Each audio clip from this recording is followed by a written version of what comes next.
54 years ago, a delegation of Farmington businessmen traveled to the AABC meeting in Chicago in what many thought was a futile effort to bid to host the 1965 Connie Mack World Series. With their 1963 Babe Ruth World Series and the 1964 Connie Mack South Plains Regional Tournament experience behind them, the delegation presented a convincing story and won the bid by one vote. Every year in Farmington, New Mexico, we celebrate the support of the foster parents, the civic clubs, the sponsors, administrators, coaches, players, and fans that have made the Connie Mack World Series one of the finest amateur tournaments in baseball. And Carol May has been at the heart of the event for almost 20 years. And she's been involved in the Connie Mack World Series for around 40 years. I met Carol when I was hired by the City of Farmington Department of Parks, Recreation, and Cultural Affairs in 2003. I worked alongside her until she retired as the Assistant Director of the department in 2009. Besides being the Assistant Director, Carol was also in charge of all things recreation for the department, as well as the Administrator for the annual Connie Mack World Series. I'll not even attempt to explain the insane amount of work that goes into coordinating this tournament. Carol did it so long and so well that no one could do it better. Not even retirement stopped her tireless efforts to help the Connie Mack World Series maintain its world-class status. She stayed on as the administrator until this year. She became the new chairperson of the Connie Mack World Series Committee. We're making a run for soda instead of coffee because Carol says coffee is for adults. She cracks me up. This is going to be fun. We're talking about recent changes to the Connie Mack World Series. Want to see how it goes? Come along for the ride in Ken's Think Tank.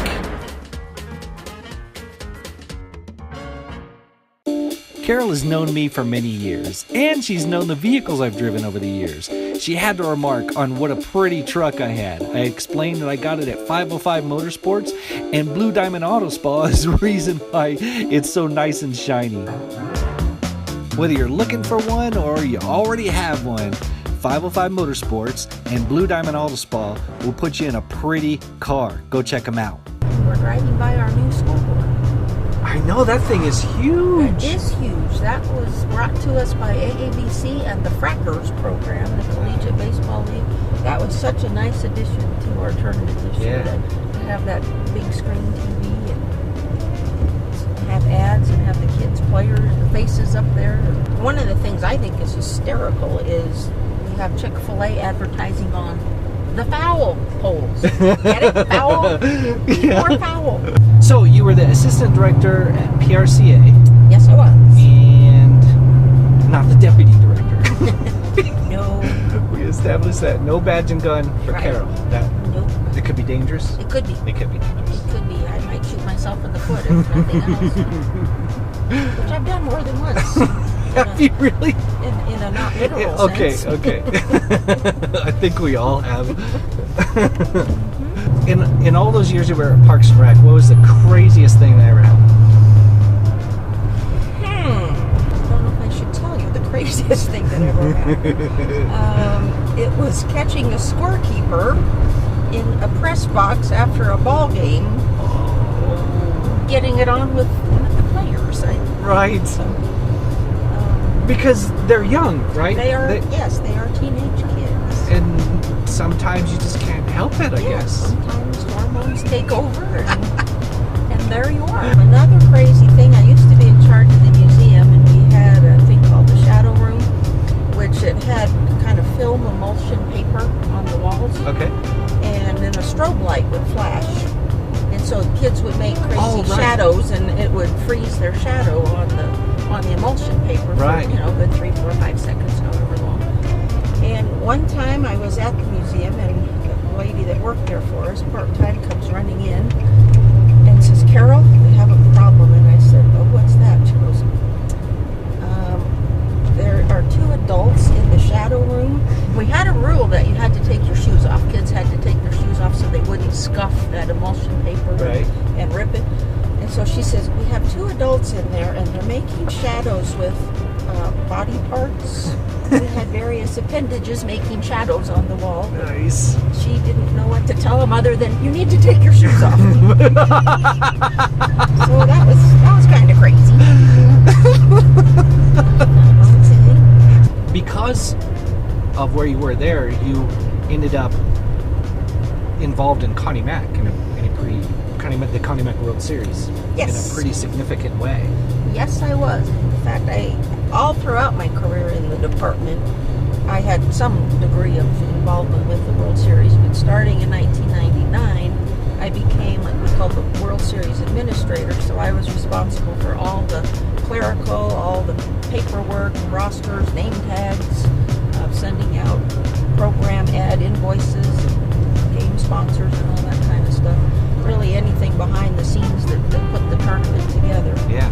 And I did that until I retired in 2009, and then the Connie Mack board asked me if I would stay on and do it as a retiree and kind of just a part-time job for me, so I did. And then I just gave that up last year when I became vice chair. They asked me to be a chairman of the World Series committee. So I gave up the administration and now I'm the chairman. Cool. This was my first year. The tournament just ended earlier this month. It did. It ended about 2 weeks ago. It was the Midland Redskins? Yes. And they're from Cincinnati. Cincinnati, Ohio. They won it again. It's probably their, 10th or 12th time to win it. They've won it a number of times. They win it a lot. They do. That's an AABC tournament. Yes. Right? It's sponsored by the American Amateur Baseball Congress, which just so happens to be headquartered here in Farmington now. It hasn't always been, but it has for the last 10 or 12 years. So not only Connie Mack World Series, but AABC, and Connie Mack is what the largest or the kind of the pinnacle of AABC tournaments. Yes, we like to think of ourselves as the flagship tournament. We are definitely the tournament in the AABC program. We're one of the more successful tournaments financially for them, and I think a good deal of that belongs to our foster family program. When Right. you're not having to house all those players for a week, week and a half, 2 weeks, you can save a lot of money on hotel bills. Right. Yeah. The foster family program was created in 1975, so it's been going on a while.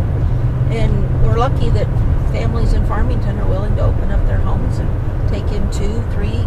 We've had some families take 6 players before. Wow. I don't know how they feed them. That is insane. I mean, that's crazy.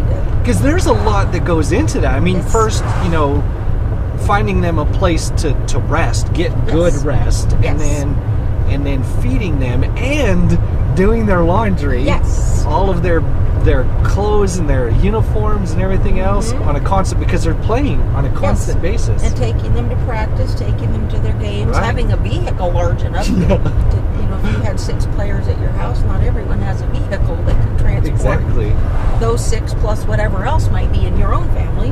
Wow. Yeah, it's a huge dedication for these people when they take them on. And like I said, the program, I don't think we would have been successful for 53 years as we have been without that component of our tournament. Right. Somebody wrote a book about it, didn't they? They did. The Diamond in the Desert? It's called Diamond in the Desert. It was written by Miles Schrag, who at the time was a sports reporter for the Daily Times here in town. So he did a lot of research on the history of it and how it came to Farmington, and talked to a lot of people that were instrumental with the program at the time, with the foster family programs. He even talked to the peanut vendor. We had a gentleman named Daniel who would sell peanuts outside the gate on your way in, so just like a real ballpark. Cool. So yeah, it's a very interesting book if you're interested in the World Series. The tournament's just recently undergone some changes. Was this the first year for some changes? This was the first year. I called it the World Series of Change. We had a new marketing company. We had a new concessionaire. The home runners, who had been with us for as long as I've lived here anyway, turned in their letter of resignation to the Parks and Rec Department last December. Right. And said they were kind of tired and didn't want to do it anymore. So it went out to bid to a new concession. We changed the format of the tournament. Instead of being a 12-team double elimination tournament, it went to a 17 team, starting with pool play and then finishing with a double elimination bracket. So we had 5 more teams than we had the previous year, and then teams played more games. Okay. And what was the reasoning behind that? The reasoning was to get the level of competition up. With the AABC kind of powers that be felt like our level of competition had been dropping over the years. The Major League Baseball draft signing date had moved up to earlier in the summer.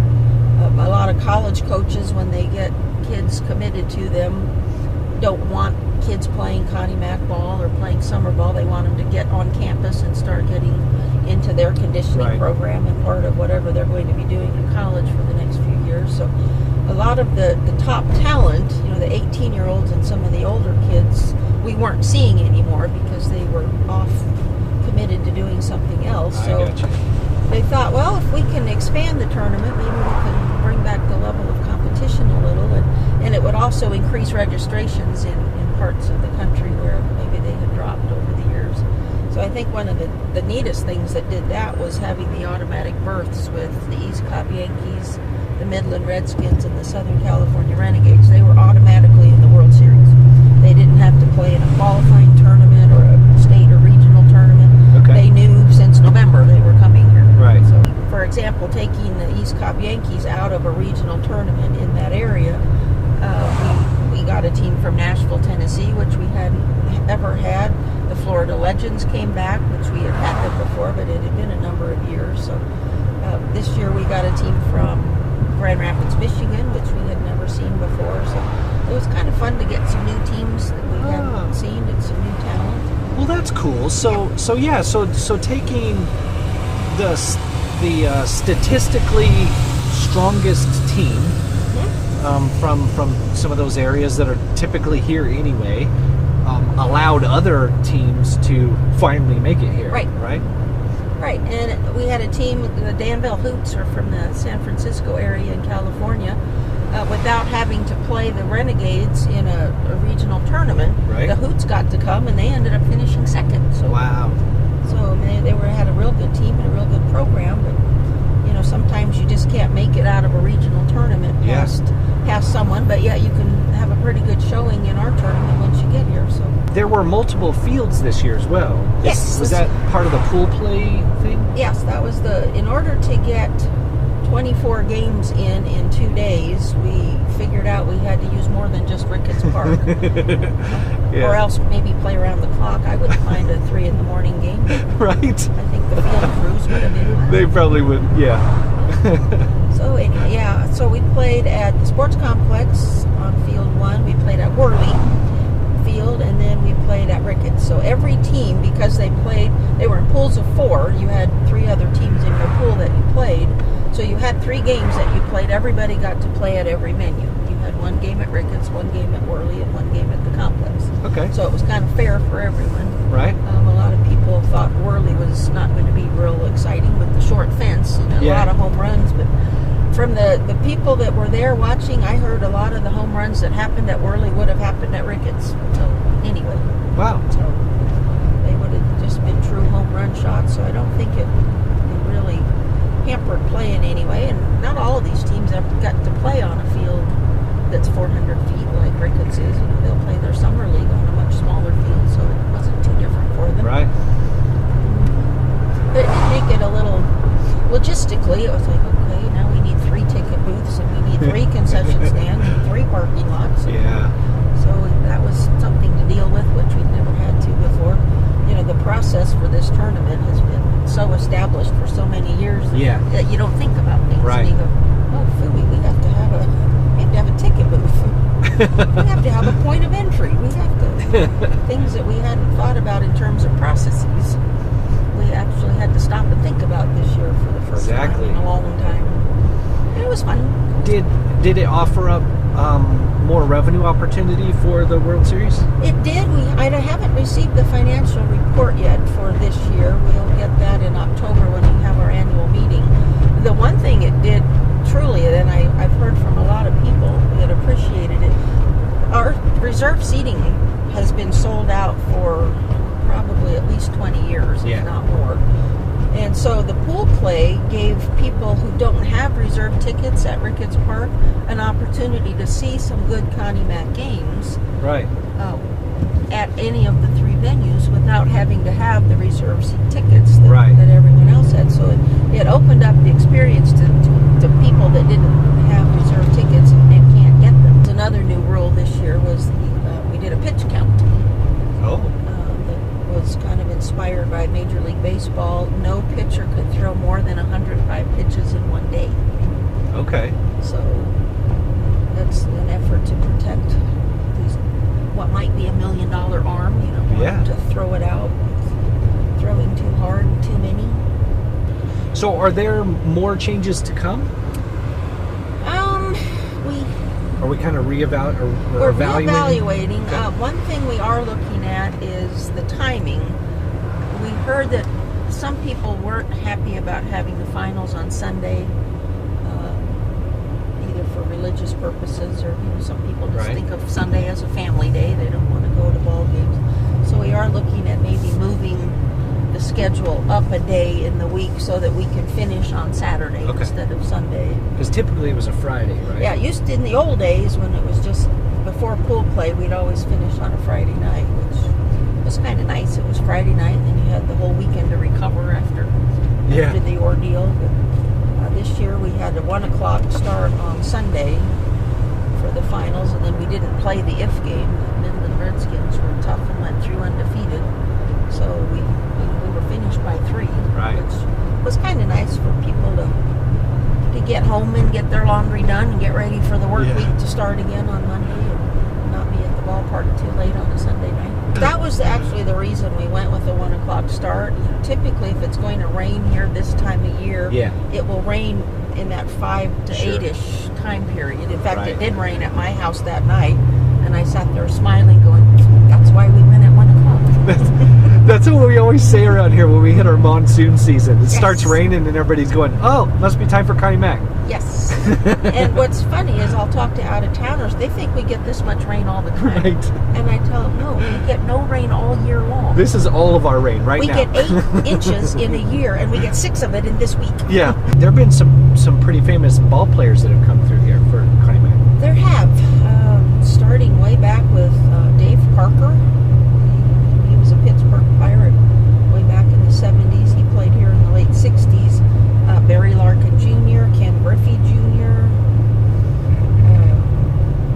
the Bell brothers from the Cincinnati program, Manny Ramirez, Eric Hosmer, who's playing right now with the Kansas City Royals, Anthony Rizzo, who was the first base player for the Chicago Cubs in the winning World Series last year. He was here. Really? Stayed in a foster family home. Wouldn't that be exciting to think, wow, I had him in my home. I washed his uniform. I fed him. I drove him to practice. He was a big brother to my kids while he was here. So that's the neat part about our foster family program. And a lot of those relationships continue on. They do. Long after the kids have gone. They do for years and years. They'll get in. Our local families will be invited to graduations and weddings, and maybe the guy gets into the Real World Series, and I'll get you tickets. And some lifelong friendships have developed out of our foster family program. How so cool that's is that? Really a neat thing. Yeah, it's fun. No, I love the tournament. I love this community. I love how we come together at Connie Mack time, and how people volunteer. Without volunteers, without the support financially of a lot of businesses in town, we couldn't do it. We're a nonprofit. We have to pay our bills somehow, and we just do it through begging, and borrowing, and stealing. It is kind of neat to see that every year. This is a pretty big unifying factor for a large portion of the city. So. It is, and I know when I worked Parks and Rec, it was BC and AC. Before Connie Mack or after Connie Mack. There are always rumors. Always, they've been going on for many years, but because there are other communities vying for this Connie Mack World Series, is there any foreseeable future where it wouldn't be here in Farmington anymore? I don't think so. We have kind of a rolling 10-year contract, so it renews, every year for 10 years. So now it's good for 20 till 2027, and next year it'll be good till 2028. Right. There are discussions every now and then of, Phoenix has a lot of those spring training stadia that are nice. Both fields, I go watch them spring training a lot of years. But I don't know that in a city like Phoenix, if you would get the support of the community. Right. There you are one event out of 1,000 that might be going on that week in July. And if you're not just the actual family of the players, are they really going to care? I don't know. Right. Here it's kind of our thing, and we like it, support it. There's a lot of pride around Yeah. for everyone involved. And it's always neat to drive around town and see everybody sprucing up and putting welcome Connie Mack players on their little marquee signs out front. And 5% discount for players. Yeah, and the businesses, everything. So the businesses get behind it. And it's exciting. Very cool. Makes us the amateur baseball capital of the world. It is. Yes. Right here.